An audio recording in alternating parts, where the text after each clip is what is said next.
안녕하세요, 여러분. 이제 좀 쉬셨습니까? 두 번째 시간이죠. 아, 5강의 두 번째 시간. 한국의 이제 의식주와 여가 관광문화 중에서 여가 관광문화에 대한 이야기를 좀 해볼 겁니다. 이번 시간은 앞 시간 너무 이제 제가 좀 길게 의식주 문화를 가지고 이야기를 하다 보니까 시간이 좀 길어져서 이번 시간은 좀 더 간단하게 여러분들이 좀 피곤하지 않게 그렇게 시간을 좀 줄여서 이야기를 해보도록 하겠습니다. 그리고 뭐 크게 그렇게 많이 뭐 이야기할 건 없습니다. 이번 시간에는. 그냥 한국의 인들이 어떻게 여가를 즐기고 또한 어떠한 그 관광을 즐기고 있는지 정도로만 이야기를 하면 되기 때문에요. 오히려 이제 여러분들이 그 직접 한국 생활을 하면서 한국인들이 여가를 즐기는 모습이라든지 관광을 즐기는 모습을 직접 목격한 것들이 많이 있으시기 때문에 여러분들이 하시는 것도 한국인들은 이렇게 이런 생각들을 가지고 이런 식의 여가를 즐기고 있구나라는 정도로 이해하고 가시면 될 것 같습니다. 첫 번째로 한국의 여가와 관광 문화에 있어서 한국의 여가 문화에 대해서 이야기를 좀 해봅시다. 여가의 먼저 개념과 조건을 보면 여가의 개념이라는 것은 서양에서의 여가는 자기 생활 공간으로부터의 자유 혹은 해방, 남는 시간, 자유 시간, 배움과 교양의 의미들을 지니고 있죠. 여가. 거기에 비해서 이제 한국에서의 여가라는 것은 일이 없이 한가로운 시간을 의미하는 거죠. 그러니까 일이 없어 한가로운 시간이기 때문에 그 한가로운 시간을 어떻게 지낼 것인가? 어, 이게 이제 문제라는 거죠. 그게 이제 여가의 조건이 되겠습니다. 그래서 여가의 조건이라는 것은 무언가를 정열적으로 추구하는 시간이어야 한다는 거죠. 더불어서 즐거움이나 기쁨을 위해서 무엇인가 하고 싶은 태도나 마음이 있어야 한다는 겁니다. 또한 그것 자체를 위해서 행해지는 활동들로 구성이 되어 있어야 한다는 거죠. 그러니까 여가의 조건이라는 것이 이제 무언가를 정열적으로 추구하는 시간이라는 것은 내가 시간이 남는 것, 일이 없어서 한가롭기 때문에 거기에 그 일 이외에, 그러니까 일이라는 것은 직장일이 되겠죠. 그러한 직장일 이외에 무언가를 정열적으로 일종의 취미 생활이죠. 취미 생활을 어떻게 할 것이냐 이거죠. 그 다음에 그 취미 생활을 통해서 일로 받았던 스트레스를 어떻게 풀어낼 것이냐죠. 어, 어떻게 풀어내느냐에 따라서 즐거움이 오게 될 것이고 기쁨이 오게 되는 거기 때문에요. 더불어서 그것 자체들을 위해서 행해지는 활동들, 그러니까 즐거움과 기쁨이 있어야 되고 그 행위를 하는 것 자체가 나에게 의미가 있어야 한다는 거죠. 그 여가 시간을 너 뭘로 지냈느냐 했을 때 그 아무런 의미 없이 그냥 멍 때리고 앉았어 라고 한다면 그 여가 생활이라는 것이 큰 의미는 없을 겁니다. 물론 이제 뭐 멍 때리고 앉아 있는 것도 생각을 굉장히 많이 하는 직업을 가지고 있는 사람들이라면 가만히 아무런 생각도 하지 않은 채 그냥 자기 혼자서 그냥 음악을 이를테면 음악 감상을 하면서 그 음악 듣는 행위 자체를 그냥 즐겨버리게 된다면 그것도 일종의 어떠한 하나의 여가를 즐기는 방법이면서 행태라고 할 수가 있겠죠. 그래서 이 여가를 즐긴다는 것은 그러니까 남는 시간이죠. 남는 시간. 남는 시간을 어떻게 즐길 거냐 이런 거죠. 그래서 한국인들의 경우는 과거에 비해서 많은 부분을 여가 시간을 투자하고 활용하는 데 이용하고 있습니다. 과거에 비해서는. 그러니까 과거의 한국이라는 나라 자체가 6.25 전쟁 이후에 어떤 폐허의 상태에서 산업화를 통해 가지고 급속한 산업화를 통해 가지고 70년대, 80년대를 거치면서 발전을 이룩하죠. 그게 이제 90년대, 2000년대 들어서게 되면 2000년대 이후에는 그러니까 1990년대, 2000년대까지가 어떤 산업화의 시대였다면 2000년대 이후에는 이제 정보화의 시대죠. 이 정보화 시대가 되게 되면서 사람들은 어떤 삶의 만족도를 끌어올리려는 여가 시간을 활용하게 됩니다. 그래서 이제 뭐 힐링이라는 단어가 유행하게 되는 거죠. 힐링. 어, 힐링이라는 것은 내가 이제 남은 시간을 얼마만큼 나에게 힐링이 되게끔 하느냐, 이런 거죠. 그러니까 지금은 이 힐링이라는 단어를 아주 자연스럽게 쓰고 있지만 결국 이 힐링이라는 단어 자체가 가지고 있는 의미라는 게 심적 상태의 치유 아닙니까? 치유. 음. 그러니까 자기가 그 일이라든지 그러니까 직장에서 받았던 스트레스를 심리적으로 신체적으로 치유하는 그러한 것에 중점 두게 됐다라는 거죠. 그런 것에 중점을 맞춰 가지고 여가를 즐기려고 하는 그러한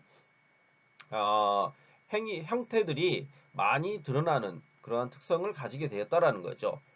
그래서 한국인의 어떤 여가 현황이라는 걸 놓고 보면 한국인들이 이제 평소에는 두세 시간, 그다음에 가장 많은 이 시간, 여가 시간으로 활용을 하고 있고요. 한두 시간, 서너 시간, 5시간, 1시간 이하까지도 이렇게 분포되어 있는데, 이제 가장 많이 하는 게 이제 1시간에서 3시간 사이죠. 그러니까 두세 시간을 가장 많이 여가 시간으로 활용한다는 겁니다. 그래서 이제 직장을 나오고 나서 과거에는 어떤 면에서 본다면은 직장 퇴근 후에는 음주를 하는 것이 굉장히 직장인들은 어떤 면에서 보면은 힐링의 어떤 핵심이었는데 내 몸을 치유한다 그런 의미로 막 계속 술을 먹고 이런 것들이 굉장히 많았었는데 지금은 오히려 그런 것들이 많이 사라져 버렸죠. 많이 사라져 버리고 여가 시간을 자신만의 어떤 여가를 활용하기 위한 취미 생활들을 많이 가지게 됐습니다. 그래서 이를테면 피트니스 센터에 가가지고 내 몸을 가꾼다거나 혹은 자신만의 어떠한 그 취미 생활로서 무언가를 자꾸 즐기려고 하는 그런 것들을 많이 하게 되는 그런 생활들로 이제 변해 있다라는 거죠. 그렇게 되다 보니까 아파트를 지을 때도 그런데 포인트를 맞춘 아파트들이 많이 탄생을 하게 되는 거죠. 그러니까 특히 이제 1인 가구 주택이 많아지고 핵가족화 되다 보니까 과거의 한국이라는 게 어떤 대가족 중심의 사회 안에서 핵가족 중심의 사회로 변모되었고 지금은 이제 거의 그냥 가족이라는 것이 이제 뿔뿔이 이제 흩어져 버리거나 혹은 1인 가족과 같이 혼자 생활하고 이런 것들이 많아졌죠. 그렇게 되다 보니까 여가를 즐기는 포인트 자체도 많이 달라졌다는 겁니다. 과거에 비해서. 그래서 자기 자신을 위한 투자가 굉장히 많아졌죠. 과거에는 이제 공동체 중심의 어떠한 우리라는 문화가 많았다면 지금은 이제 서양하고 비슷하게 그 개인주의적인 그런 것들이 많아졌습니다. 과거에 비해서는. 물론 이제 그러함에도 불구하고 우리라는 어떠한 그 특성은 아직까지도 많이 남아 있죠. 그다음에 이제 어떤 이 여가 생활 평일의 어떤 특성을 보면 5시간 이상이 60세 이상 중졸 이하, 그다음에 가구 소득 100만 원 미만의 주 소득층에서 상대적으로 많다는 것은 무슨 얘기냐? 결국 이제 그 많은 시간을 여가 시간으로 활용하는 것이 주로 이제 그 퇴직자들 60세 이상이라고 하면은 이제 보통 우리가 퇴직자지 않습니까? 정년 퇴직을 하거나 이런 사람들이 그만큼 여가 시간이 많다는 것을 의미하고 실질적으로 한국인들이 일을 굉장히 많이 하죠. 노동의 강도라는 게 타국에 비해서 상당히 높습니다. 그렇기 때문에 지금 많이 이를테면 여가 시간을 가진다고 하지만 타국에 비해서는 상당히 많은 노동 강도를 가지고 있는 한국이기 때문에 거기에 비해서 상대적으로 여가 시간은 굉장히 짧습니다. 그래서 이제 주로 이제 여가 시간을 주말과 휴일에 많이 활용을 하게 되는데요. 그럴 때 활용하는 시간을 봐도 이제 5시간 이상을 활용하는 사람들이 이제 절반 정도가 되는데요. 어, 물론 지금 이제 이것이 조사된 시기를 놓고 보면 지금은 이제 더 많아졌을 수가 있습니다. 그리고 지금은 이제 사람들이 어떻게든 여가를 시간이 날 때마다 즐기려고 하는 그런 특성들을 드러내게끔 변화해버렸습니다. 한국인들도. 그렇기 때문에 시간이 날 때마다 자신을 위한 투자를 많이 합니다. 그래서 내 인생이라는 것이 과거는 어떠한 그 가장으로서의 그 삶의 무게를 짊어진 가장들이 자신을 위한 투자보다는 어, 가족들을 위한 투자를 많이 했었고 가족들을 위한 물론 이제 지금도 어떤 가장의 몫이라는 것이 저도 제가 여가 시간을 뭘 쓰느냐 했을 때 주로 저도 이제 아직까지는 가족들을 위한 여가 시간을 거의 쓰고 있죠. 제 자신을 위한 여가 시간이라는 것은 별로 없는 게 사실이죠. 그렇지만 뭐 저는 그것에 대해서 별로 불만은 없습니다. 그냥 제가 이제 즐거워하는 거고 제가 그렇게 즐기고 있으니까요. 예? 그렇지만 이제 한국의 이제 여가 현황이 이렇다라는 정도로 여러분들은 이해하고 가시면 될 것 같습니다. 다음으로 이제 한국의 어떤 여가비 지출과 여가 활동의 실태를 보면 한국의 여가비 지출은 10만 원 미만이 이제 가장 많고 15에서 25, 15에서 20만 원 순으로 나타나고 있다는 거죠. 그런데 지금 현재는 이거보다는 훨씬 더 많습니다. 그래서 과거에 비해서 여가비 지출을 당연시 생각을 하고 즐기려고 하는 문화가 많이 발달되었습니다. 그래서 이제 그 펜션 같은 경우에도 펜션 문화 같은 거 그러니까 그 여가를 즐기기 위해서 리조트라든지 펜션 같은 게 굉장히 과거에 비해서 고급화 전략을 쓰고 있죠. 고급화 전략을 쓴다는 것은 사람들이 비싸도 그 시간 그러니까 그 자기가 여가를 즐기는 그 시간이 한정되어 있고 그 매번 있는 것이 아니기 때문에 물론 이제 그 리조트라든지 펜션을 즐기는 것은 어떤 관광 문화에 속하는 것일 수도 있겠지만 또 한편으로는 여가를 즐기는 그런 데 있어서도 고급화 전략을 쓴다는 거죠. 일정 부분은. 그래서 여가비 지출이 상당히 많습니다. 지금은. 과거에 비해서는. 그래서 이제 여가 활동에 그러함에도 불구하고 실태를 보면 평일이나 주말 모두 텔레비전 보기가 가장 많은 비중을 차지하고 집에서 쉰다가 그 다음으로 인터넷 게임, 취미 활동, 가족과의 외식, 친구 만나기, 모임 참가 등의 어떤 순서를 보인다는 거죠. 어.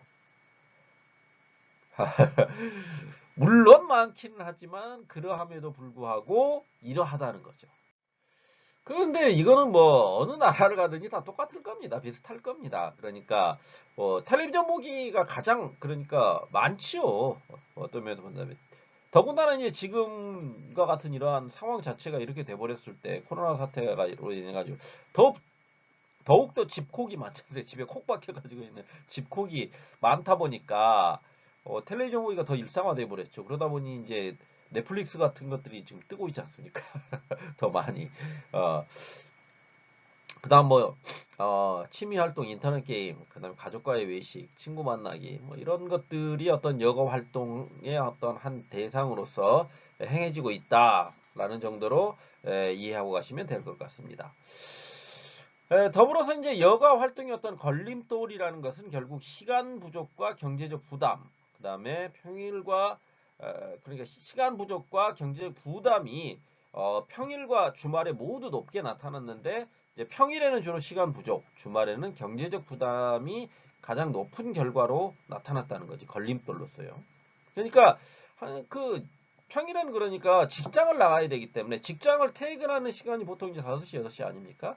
그러다 보니까 그 여가를 즐길 시간이 많지 않다는 거죠.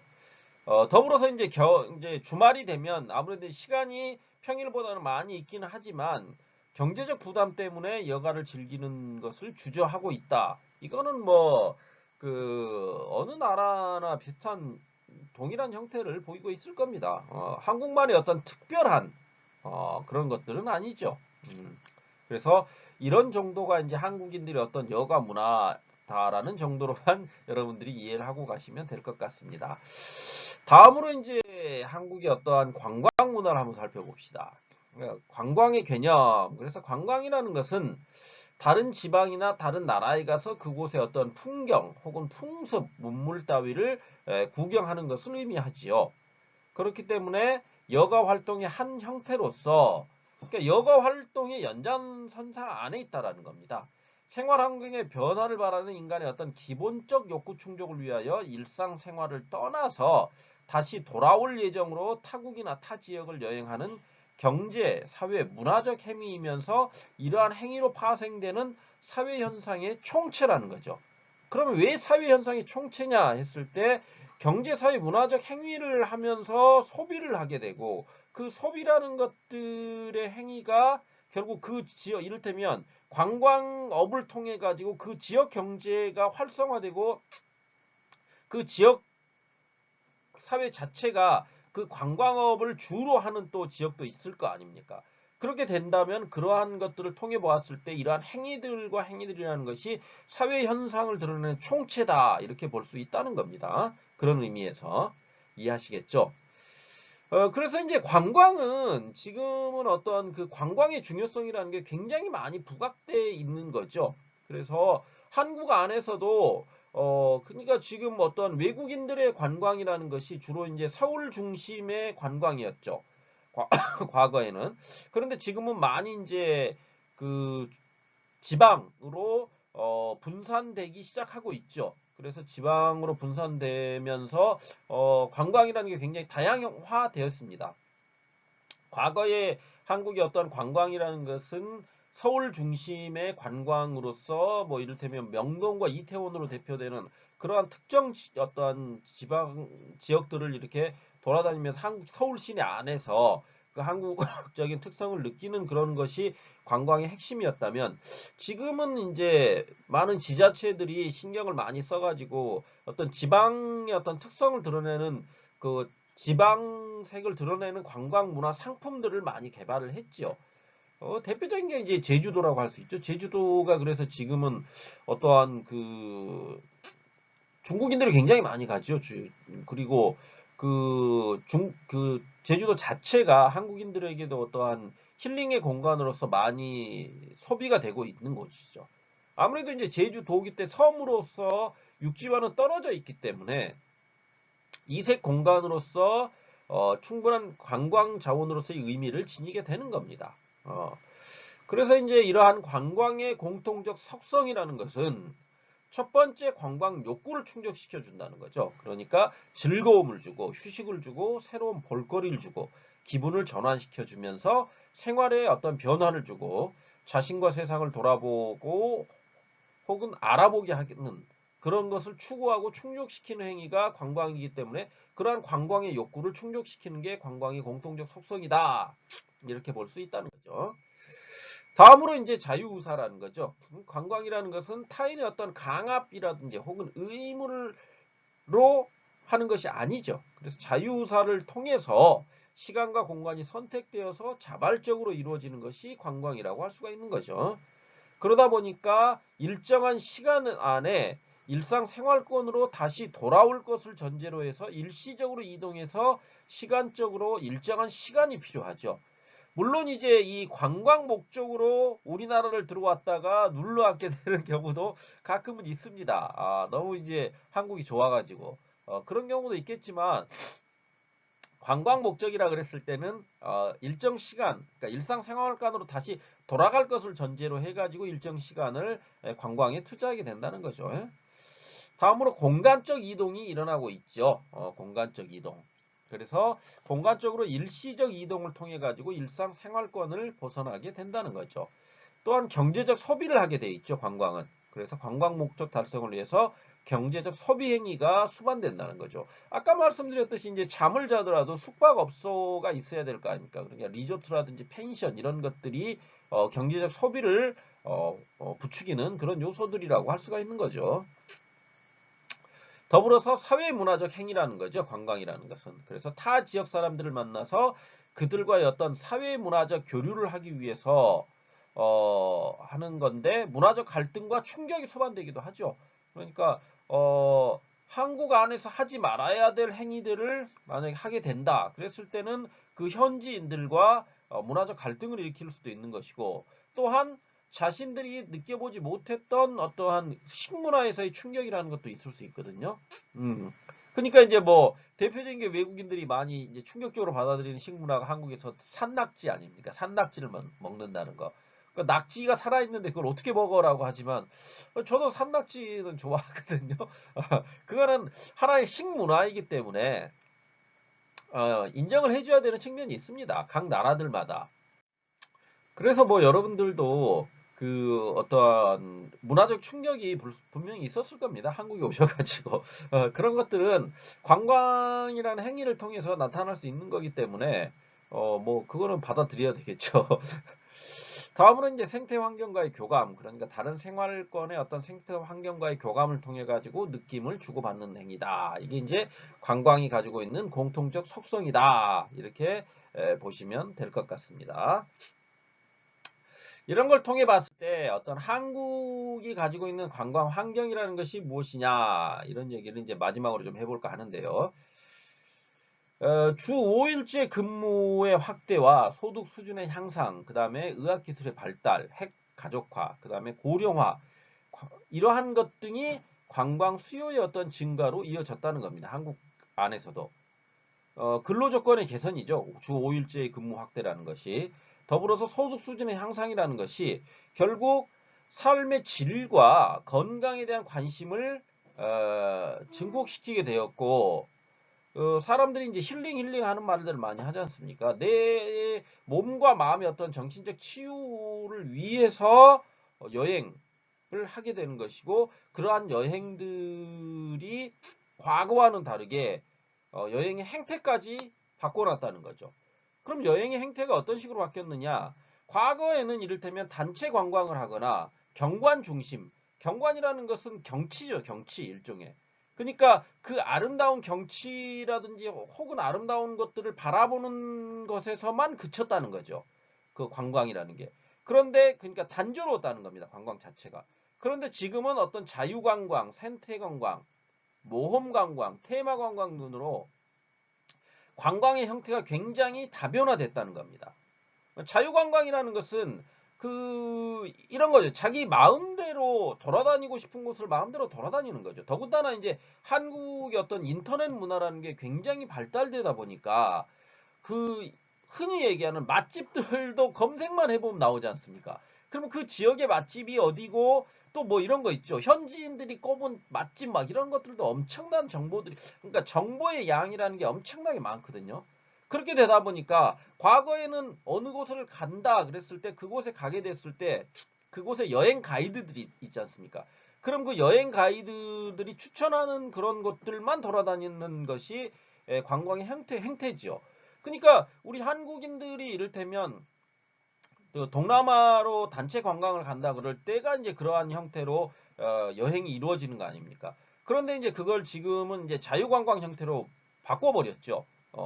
한국인들도 많이 이제 자유관광 형태로 많이 가지 않습니까? 그래서 이제 왜 그러냐면 인터넷을 통해서 정보가 많이 넘쳐나기 때문에 그곳을 다녀온 사람들이 정보 공유를 하는 거죠. 그곳에 가보면은 어떤 것들이 좋더라. 저도 이제 제가 작년에 그저 베트남의 나트랑이라는 곳을 다녀왔었는데요. 거기에 가가지고 이제 그 자유여행을 했었습니다. 저도 자유관광을 했었는데, 왜 그러냐면 정보를 다 접할 수가 있었고, 또 그 사이트가 있었습니다. 그 나트랑 소개하는 사이트가. 그래서 거기 안에서 어느 지역을 가면 좋고, 무엇을 보고 어떤 행위를 하는 것이 관광의 너의 목적을 충족시키는데 충분할 것이다. 라는 것을 해가지고 제 나름대로의 어떤 관광 스케줄을 짜가지고 자유여행을 하고 왔었거든요. 그런 것들이 이제 과거의 어떤 관광의 행태와는 많이 변화됐다는 거죠. 더불어서 생태관광이라는 것은 이제 어떤 자연을 중시하는 관광 형태로 변해버렸다는 겁니다. 그러니까 과거가 어떤 자연을 도외시한 채 보여지는 인간 중심이었던 관광이었다면 지금은 이제 자연을 같이 생각하는 그러한 형태로 관광이 많이 변화되었다라는 거죠.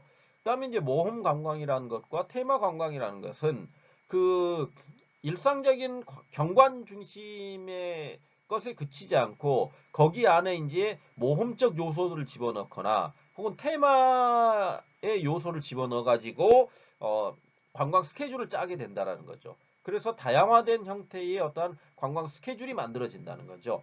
지금 이제 한국의 어떤 관광이라는 것도 그러한 모험 관광이라든지 테마 관광의 어떤 형태로 많은 스케줄이 짜여지고 있다라는 그런 거죠. 뭐 치맥 이런 것들이죠. 관광 그 안에 치맥을 먹는 그런 것들이 막 들어가 있는 거죠. 그러면은 치맥이라는 것이 어떤 한국만의 어떤 독특한 치킨과 맥주 아닙니까?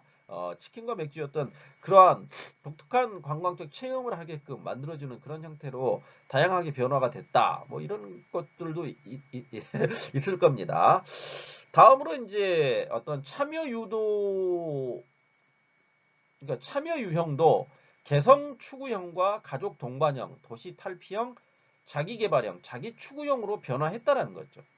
그러니까 관광을 어떻게 참여할 것이냐 했을 때 그 형태가 변했다는 겁니다.